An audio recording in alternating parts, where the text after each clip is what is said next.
எங்கே இருக்கோன்னா சென்னையில் வந்து ஷோலிங்கலூர் பக்கத்தில் பனையூர் அப்படின்னு ஒரு பீச் ஓரமாக வந்திருக்கோம்.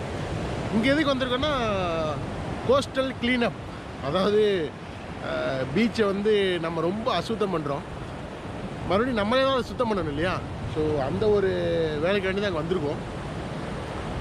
இது வந்து ஆக்சுவலாக இன்றைக்கி தினத்தில் வந்து இந்த மந்த் ஆக்சுவலாக சென்னை மெரினாவிலேருந்து பாண்டி வரைக்கும் இந்த பீச் சைடில் இருக்க எல்லா பீச்சஸையுமே நம்ம வந்து க்ளீன் பண்ணுறதா நிறைய என்ஜிஓஸ் எல்லாமே பண்ணிகிட்டு இருக்காங்க. ஸோ இதுக்கு ஒரு வாலண்டியராக தான் நம்ம வந்திருக்கோம். இது என்ன பர்பஸ் அப்படின்னாக்கா, அகைன் க்ளீன் என்விரான்மெண்ட். நம்ம லாஸ்ட்டு இந்த ஃபால்ஸ் வீடியோவில் கூட பார்த்துருப்போம், சேவ் என்விரான்மெண்ட் மாதிரி நம்ம வீட்டை நம்ம தான் சுத்தமாக வச்சுக்கணும். அப்போ நான் வடிவேல் சொன்ன மாதிரி இது உங்கள் சொத்து அப்படின்னு நினைங்க, கண்டிப்பாக உங்களுக்கு குப்பை போட தோணாது. ஆனால் அந்த சொத்து பகலில் மட்டும்தான். நைட்டெலாம் உங்கள் சொத்து அப்படின்னு சொல்லிட்டு வந்தீங்கன்னா காவல்துறை உங்களை அவங்க சொத்தாக்கிடுவாங்க. அதனால் பகலில் அது உங்கள் சொத்து நினச்சி சுத்தமாக்கி ட்ரை பண்ணுங்கள்.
This beach cleaning, and we are happy as a resident of this colony, Seashore town.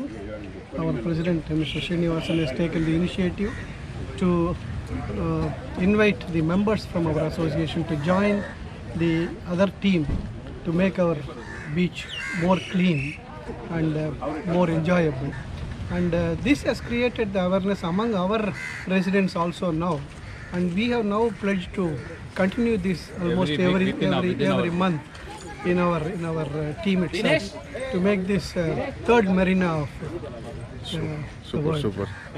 If not, at least we'll do that. So it's an inspiration to us, and we are all very happy to join this team. Actually, it is an inspiration to youngsters as well to see people. That was a great. Awareness. As such, there are press and others. They are creating a lot of awareness on the turtle, the turtle egg, olive ridley, turtle egg saving. We have cleared a lot of dead fishes. Lot of dead fishes. Lot of dead fishes were there. Lot of trashes. More importantly, the plastic. Bottles, plastics, biscuit covers. The one-use, single-use plastics, which are the main problem in the environment. That's what causes the pollution in the sea, and then the fish eats that, and then we eat the fish, and then luckily I don't eat, but everybody eats generally. Today morning we can see number of fishes died and coming out. So see what happens is because they have eaten that plastic. That's and the then pollution. That's the level of pollution in the sea now. Apart from fishes won't come into the shore to eat, but we throw them and then it gets into the sea. So minute particles, the plastic disintegrates into very minute particles, and unfortunately the sea animals, including fish. They eat it and then they die of it also. And even if they don't die, you catch them and then eat them, and then so that ultimately gets into the human system. Okay.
அப்ப எங்க அப்பா சொல்லுவார், பரம்பரை சொத்துல உட்காந்து சாப்பிடுறோம் பிள்ளை இல்லடா, தொந்த கால உழைச்சு சம்பாதிக்கணும், சம்பாதிக்க கூட பெருசு இல்ல, 4 பேர் பேசும்படியா வாழணும்னு. அவர் சொன்ன அந்த வார்த்தை தான் எனக்கு உழைப்ப கத்து கொடுத்தது. அவர் சொன்ன அந்த வார்த்தை தான் என்ன முன்னேற தூண்டுச்சு. Tell me pretty lies, look me in the face, tell me that you love me, even if it's